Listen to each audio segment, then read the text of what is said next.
बिस्मिल्लाहिर्रहमानिर्रहीम। अज़ीज़ तलबा, अस्सलामु अलैकुम। उम्मीद है आप सब लोग खैरियत से होंगे और खुश भी होंगे। अल्लाह ताला आपकी खुशियाँ हमेशा कायम और दायम रखे, आप हंसते और मुस्कुराते रहें।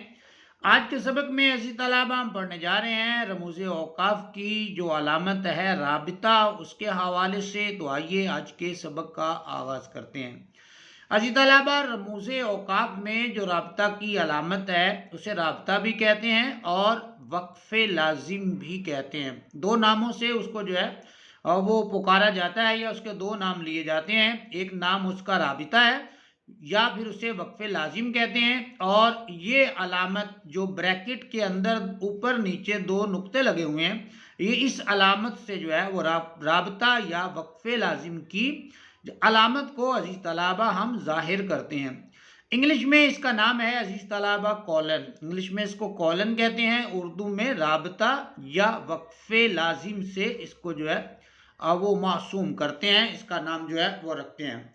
अज़ीज़ तलबा, उसके बाद जो है वो राबता की जो तारीफ़ है या जो पहचान है या जो चीज़ हम उसमें सीखने जा रहे हैं वो ये है कि इस अलामत का ठहराव वक्फ़ा से कदरे ज़्यादा होता है। यहाँ पर जो बात हमने सीखनी है वो ये है कि सक्ता में कम ठहराव होता है, वक्फ़ा में अज़ीज़ तलबा सक्ता से ज़्यादा ठहराव होता है, और राबता की जो अलामत है इसमें वक्फ़ा से ज़्यादा ठहराव जो है वो हम करते हैं। इस अलामत का ठहराव वक्फ़ा से कदरे ज़्यादा होता है। इस अलामत को वक्फ़े लाजिम भी कहा जाता है और इसका आम तौर पर इस्तेमाल वहाँ किया जाता है जहाँ जुमले के साबका ख्याल या बात की तशरीह या तस्दीक की जाती है। इसका इस्तेमाल कहाँ होता है अज़ीज़ तलबा? जहाँ जुमले के साबका ख्याल या बात की तशरीह या तस्दीक की जाती है या मुख्तसर मक़ूले या ज़रबुल मसल को बयान करना मकसूद हो, वहाँ पर अज़ीज़ तलबा इस अलामत का इस्तेमाल किया जाता है। अज़ीज़ तलबा, चूँकि तफसीलिया यानी कॉलन एंड डैश की अलामत आम इस्तेमाल में जगह नहीं पा सकी, इसलिए तफसीलिया की जगह भी राबता ही की अलामत लिखते हैं। मसलन अज़ीज़ तलबा, ये दो नुक्ते हमने ऊपर जो है वो लगे हुए देखे हैं। इस तरह जो है वो दो नुक्ते हैं और उसके जो है उसको हमने राबता की अलामत जो है वो ज़ाहिर किया है। तो अज़ीज़ तलबा, दो नुक्ते लगा के आगे जो है ये ख़त खींचते हैं इस तरह, तो इसको कहते हैं तफसीलिया की अलामत। राबता तो जो है वो कॉलन है और ये कॉलन है और ये डैश है, तो इस कॉलन एंड डैश को अज़ीज़ तलबा कहते हैं तफसीलिया। ये तफसीलिया की अलामत है।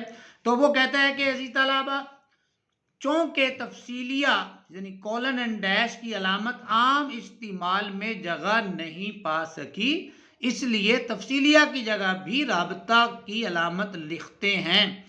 तफसीलिया की अलामत अज़ीज़ तलबा वो कहते हैं कि उस रिवाज नहीं पा सकी या उसका इस्तेमाल आम नहीं हो सका, तो फिर हम तफसीलिया की जगह पर भी राबता ही की अलामत को जो है वो इस्तेमाल कर लिया करते हैं। मसलन अब यहाँ पर तीन मिसालें अज़ीज़ तलबा दी गई हैं, तीनों को जो है वो हम स्टडी करते हैं। नंबर एक पे है, किसी हकीम का कौल है, आप काज महकाज, यानी अपना काम अपने हाथ से ही अच्छा लगता है।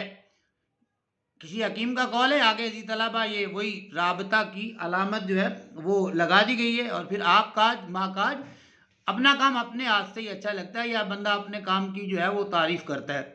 उसके बाद सच है, उसके बाद फिर राबता की अलामत है, गया वक्त फिर हाथ आता नहीं। और तीसरी मिसाल अज़ीज़ तलबा यहाँ पर है, अल्लाह ताला ने फरमाया है, तुम किसी के माबूदों को बुरा मत कहो वरना वो तुम्हारे माबूद को बुरा कहेंगे। तो यहाँ पर जब आप अज़ीज़ तलबा जहाँ पर जो है वो उसकी वजाहत ज़रूरी थी कि अल्लाह ताला ने क्या फरमाया। अल्लाह ताला ने फरमाया, उसके बाद राबता की अलामत को जो है वो इस्तेमाल किया गया है और फिर लिखा गया है कि तुम किसी के माबूदों को बुरा मत कहो वरना वो तुम्हारे माबूदों को बुरा कहेंगे। अज़ीज़ तलबा, ये था हमारा आज का सबक, राबता या वक्फ़े लाजिम की पहचान और उसकी मिसालें। امید ہے آپ کو آج کا سبق پسند آیا ہوگا اور سمجھ بھی آیا ہوگا۔ کومنٹس میں اپنی رائے کا اظہار ضرور کیجئے گا۔ اگر آپ کو ویڈیو اچھی لگے تو پیج کو فالو کیجئے، ویڈیو کو لائک کیجئے، اپنا بہت سا خیال رکھیے، اپنی تعلیمی سرگرمیوں کو جاری رکھیے۔ مجھے دیجئے اجازت، اللہ حافظ۔